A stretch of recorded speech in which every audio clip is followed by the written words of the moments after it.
Kuna jambo moja ambayo mimi nilikuja kuyagundua, ambaye nikashangaa sana, kwa nini katika nchi yetu ya Kenya hii hakuna hili. Watu kutoka sehemu mbalimbali duniani, gharama ya hija katika nchi zao huwezi kuamini, ni dola 500 ya Kenya, dola 500 thamani ya Kimarekani, ambaye dola 500 ni kama shilingi 70,000 ya Kenya. Unajua inakuwaje? Wengi wa watu kutoka Palestine, kutoka Egypt, kutoka Yemen, kutoka Morocco hawasafiri kwa ndege kwenda haji, wanasafiri kwa meli, na gharama ya meli kwenda na kurudi ni dola 100, ambaye ni shilingi 14,000 ya Kenya. Visa ni dola 100 vile vile, hiyo ni shilingi 28,000.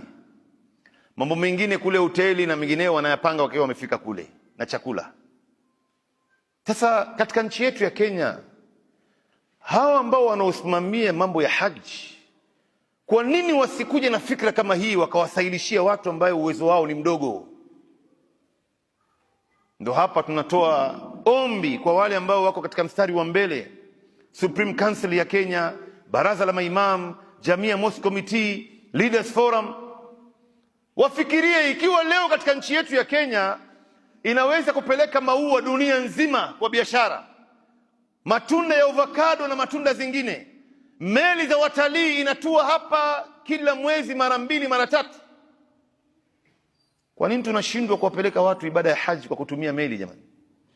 Tukawafanyia watu wepesi kuliko hii safari ya ndege ambayo imekuwa ghali, imesababisha watu wengi leo wameshindwa kutekeleza ibada kama hii.